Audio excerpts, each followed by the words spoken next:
વલ્લભ શબ્દનો અર્થ જ છે પ્રિયત્વ. વલ્લભ એટલે વાલો. જે સર્વને વાલો થાય એનું નામ વલ્લભ. અને વિઠ્ઠલનું અર્થ છે વિદ, એટલે કે જ્ઞાન. જ્યાં જ્ઞાન રૂપી અંધકાર કોઈનામાં રહ્યું હોય, એટલે કે અજ્ઞાન રહ્યું હોય, એ અજ્ઞાનને જે દૂર કરી દે એ જ વિઠ્ઠલ. જેમ એક પથ્થર મૂકેલો હોય, if there is a stone, a normal human eye cannot see a sculpture in it. પણ જ્યારે એક વ્યક્તિ જે સ્કલ્પચર્સ બનાવે છે, a sculpture takes a hammer and a chisel and starts hitting the stone at the right place.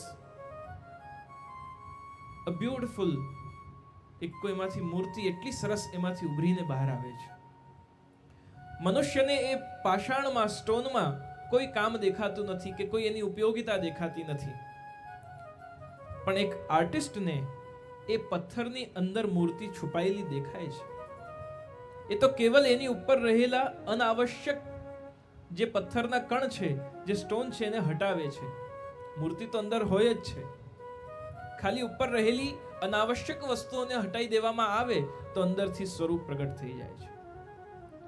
એમ આપણી અંદર પણ એ પરમ તત્વ રહેલો છે, પણ ઉપર ક્ષાર બાજી ગયું છે. શેનું ક્ષાર? જેમ સોલ્ટેડ વોટર હોય કે મિનરલ્સ બહુ વધારે પડતા હોય વોટરમાં, અને આપણે શાવરમાં નહાતા હોઈએ અને સોફ્ટનર ન લગાવ્યું હોય ઘરમાં, તો એ શાવર થોડા ટાઈમ પછી એમાં ક્ષાર જામી જાય. અને ક્ષાર જામી જાય એટલે એના જેટલા પણ હોલ હોય એમાંથી અમુક બંધ થઈ જાય. પછી કોઈ ધારા આમ જાય ને કોઈ ધારા આમ જાય. આપણા મન ઉપર જે ક્ષાર જામેલું હોય એ ઘણીવાર આપણને એટલો પ્રવાહિત કરી દે છે કે we go in any direction. Sometimes we don't even know where we are going.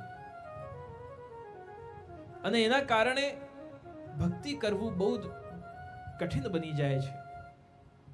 ગઈકાલે આપણે ભક્તિ, જ્ઞાન અને વૈરાગ્ય નું ચિંતન કર્યું હતું. ભક્તિ એ માતા છે અને જ્ઞાન અને વૈરાગ્ય એના પુત્ર છે. પુસ્તક વાંચવાથી જ્ઞાન આવી જાય છે, પણ એ બહુ લાંબુ યાદ રહેતું નથી, કારણ કે એ બુદ્ધિના પ્રયાસથી પ્રાપ્ત કર્યું છે. ભક્તિ દ્વારા જ્યારે જ્ઞાન પ્રાપ્ત થાય છે, ઇટ ઇઝ પરમનન્ટ. કારણ કે જ્યાં જ્યાં ભક્તિ જાય છે, પાછળ જ્ઞાન આવી જ જાય છે. માતા જ્યાં જાય, આપણા માતા પિતા વડીલો ભારતમાં રહેતા હોય તો એમને કંઈ પણ થાય તો તરત આપણે જઈએ કે નહીં? તરત આપણે એમની પાસે જઈએ. થોડી વાર તબિયત બગડી હોય તો આપણે તરત દોડીને જઈએ. થોડો સમય થાય એટલે એમને મળવા જઈએ. એમ ભક્તિ એ માતા છે. માતા જ્યાં જશે ત્યાં જ્ઞાન અને વૈરાગ્ય આવવું જ પડશે. એટલે સૌથી પહેલી આવશ્યકતા શું છે? What is the priority? Priority is to awaken bhakti within you. હવે ભક્તિની ડેફિનેશન ઘણી બધી થઈ શકે. ભક્તિને બહુ બધા લોકોએ, બહુ વિચારકોએ, thinkers, philosophers have given so many different definitions for bhakti. But the best definition Sri Vallabhacharya ji gives us in a very simple word: bhakti is nothing but love for Krishna. જેને પ્રેમ છે, નિષ્કામ પ્રેમ, without any expectations, without any desires. હું તમને પ્રેમ કરું તો સામે એવી અપેક્ષા રાખું કે તમે મારી માટે આવું કરો, તમે પણ મને પ્રેમ કરો. જીવનો ભક્તનો પ્રેમ કેવો છે ભગવાન માટે કે આઈ ડોન્ટ ઇવન એક્સપેક્ટ કે you revert to me, I love you. પણ ઠાકોરજી એટલા દયાળુ છે કે ક્યારે પણ આપણા પ્રેમને નિષ્ફળ જવા દેતા નથી. એકવાર આપણે પોતાની જાતને એક્સપ્રેસ કરીએ છીએ તો ઠાકોરજી રિવર્ટ કરે છે અને કરે જ છે. પણ રિવર્ટ કરવા માટે નંબર જોઈએ ને. મેસેજ કોઈનો આવ્યો હોય તો પાછો રિવર્ટ કરવો હોય તો વી નીડ ધ નંબર.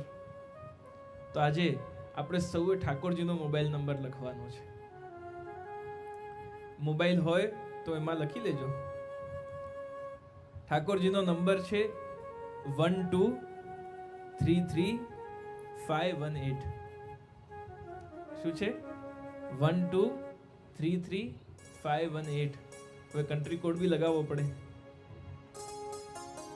તો કન્ટ્રી કોડ એમાં છે 576. એટલે થયું 576 1233 578. 12 એટલે શ્રીમદ ભાગવતજીના 12 સ્કંદ. 335 એટલે 335 અધ્યાય, કેન્ટોસ, ચેપ્ટર્સ ઓફ શ્રીમદ ભાગવતમ. 1 2 3 3 5 અને 18 એટલે 18,000 શ્લોકાસ ઓફ શ્રીમદ ભાગવતમ. અને કન્ટ્રી કોડ જે છે એનું એ છે 576 એટલે કે 5,76,000 અક્ષરો, એક એક અક્ષર ભાગવતજીના.